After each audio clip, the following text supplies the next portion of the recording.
Pemirsa, satu lagi musisi kita dipanggil oleh Yang Maha Kuasa. Setelah sempat mengalami koma selama 10 hari, musisi beraliran jazz bernama Embong Raharjo akhirnya meninggal dunia pada hari Jumat kemarin sekitar pukul 12 waktu Indonesia Barat di Rumah Sakit Triadipa Pasar Minggu, Jakarta Selatan. Menurut salah seorang adiknya yang juga seorang musisi Didi SSS, Embong meninggal akibat penyakit komplikasi. Salah satu penyakit paling parah yang dideritanya yakni asam urat. Setelah mengembuskan nafas terakhir,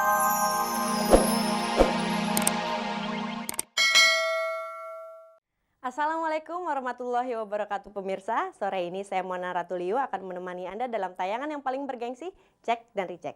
Seperti biasanya selama 30 menit ke depan Anda dapat menyaksikan informasi menarik dari dunia selebriti beserta kegiatan mereka pada bulan Ramadan. Baiklah pemirsa, langsung saja bersama saya Mona Ratuliu Anda menyaksikan tayangan yang berikut ini.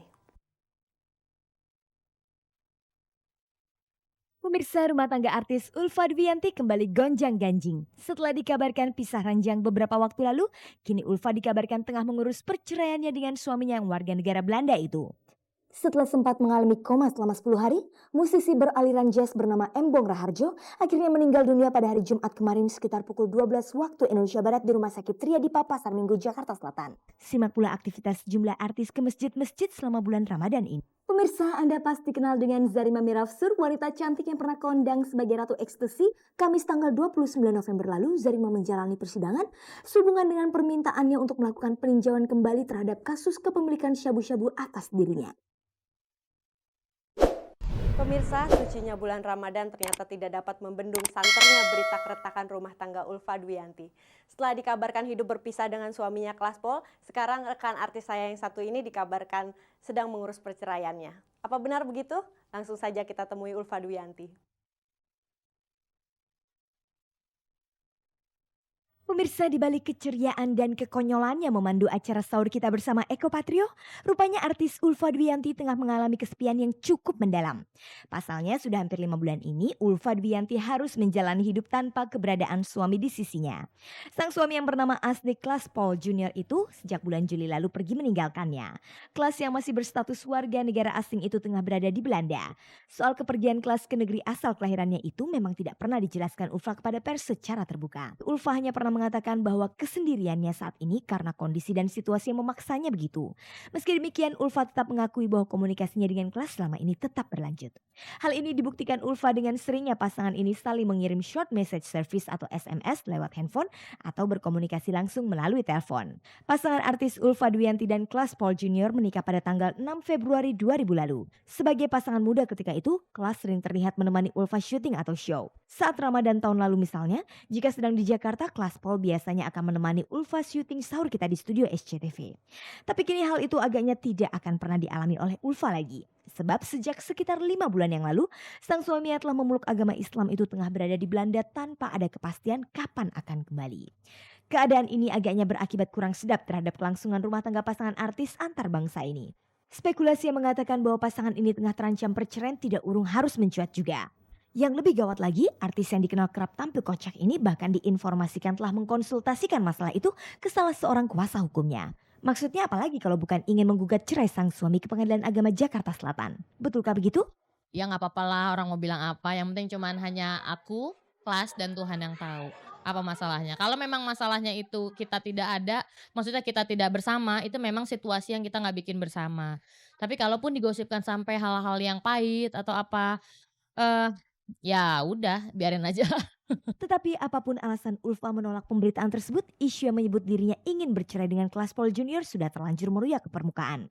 Ya mungkin karena aku sama kelas nggak bareng sih ya, karena kita udah lebih dari 4 bulan kita nggak sama-sama. Jadinya pantaslah kalau orang-orang menggosipkan kita tuh untuk berpisah, apa, udah pisah, emang udah pisah, maksudnya pisah ranjang, jangan diedit, pisah ranjang, maksudnya dia di Belanda, aku di Indonesia. Kembali ke pemberitaan yang menyebutkan bahwa ia telah membicarakan gugatan cerai tersebut dengan salah seorang pengacaranya.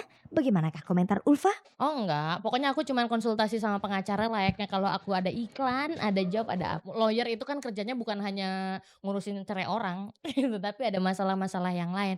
Ada urus tanah, urus apa semuanya. Bagaimana pula dengan Klas sendiri mengenai isu cerainya dengan Ulfa? Apakah sebelumnya ia sudah mengetahuinya?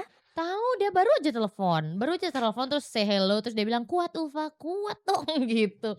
Terus dia karena tahu kan kegiatanku apapun tahu. Sampai gosip apapun tahu.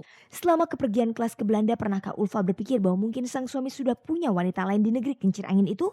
Aku sama kelas deket, kita nggak ada masalah apa-apa. Pokoknya aku nggak punya negative thinking ke kelas, begitu juga kelas tidak pernah punya negative thinking ke kita, ke aku juga terutama. Jadi aku sama kelas tuh malah jadi kompak. Kepergian kelas ke Belanda disebut-sebut berkaitan dengan statusnya di tanah air yang masih warga negara asing.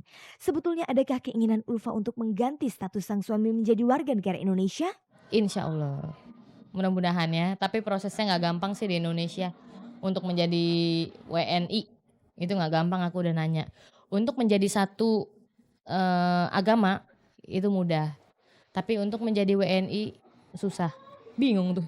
Sebagai wanita normal menjalani hidup sendiri tanpa suami di sisi, tentu bisa mendatangkan masalah yang belum tentu mudah untuk diatasi. Lantas bagaimana cara Ulfa mengatasi hal ini? Ya yang penting gini, komunikasi itu kan sangat perlu. Baik lebaran ataupun enggak kita tetap komunikasi. Kalaupun memang lebaran itu kelas nggak kembali ke sini, kan aku juga bisa melalui telepon, bisa melalui handphone ngobrol ke dia langsung. Dan itu sudah tahun lalu juga gitu, kelas yang ngubungin ke kita, ke keluarga semua.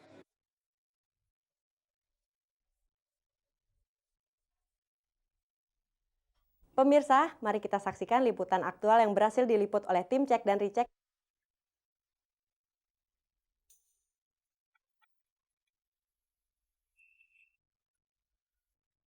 Pemirsa, satu lagi musisi kita dipanggil oleh Yang Maha Kuasa. Setelah sempat mengalami koma selama 10 hari, musisi beraliran jazz bernama Embong Raharjo akhirnya meninggal dunia pada hari Jumat kemarin sekitar pukul 12 waktu Indonesia Barat di Rumah Sakit Triadipa Pasar Minggu, Jakarta Selatan. Menurut salah seorang adiknya yang juga seorang musisi Didi SSS, Embong meninggal akibat penyakit komplikasi. Salah satu penyakit paling parah yang dideritanya yakni asam urat. Setelah mengembuskan nafas terakhirnya di rumah sakit itu, jenazah pria kelahiran Solo 23 Januari 1950 ini langsung dibawa ke rumah kremasi Sen Koralus, Jakarta Utara untuk keperluan misa requiem atau pemberkatan terakhir. Sejumlah musisi tampak hadir untuk melayat.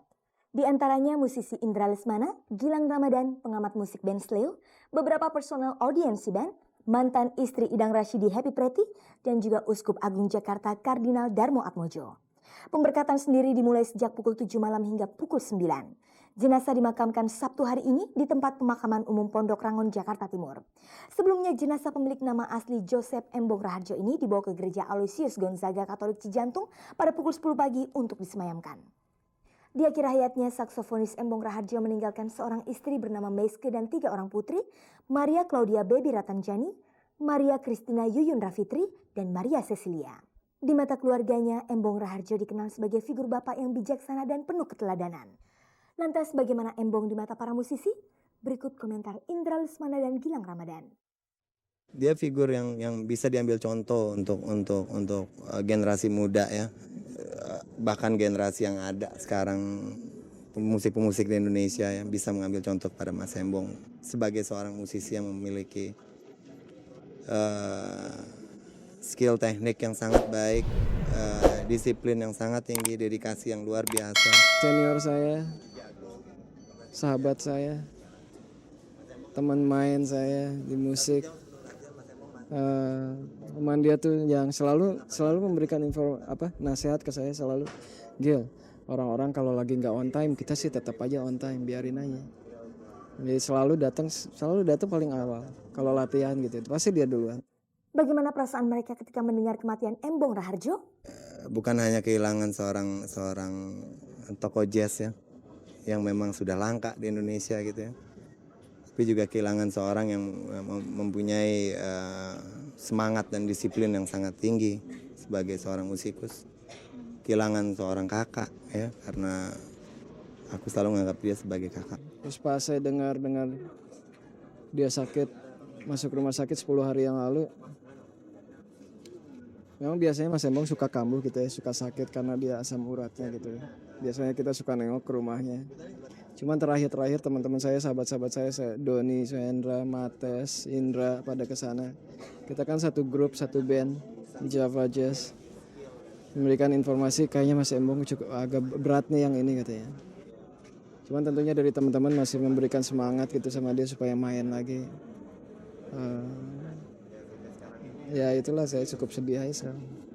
Kapan mereka terakhir ketemu dengan Embong? Saya terakhir ketemu di sekolahan waktu itu. telepon. Mas Emo kan suka bercanda-bercanda di telepon. Nah saya bilang nanti saya ke rumah ya, saya bilang.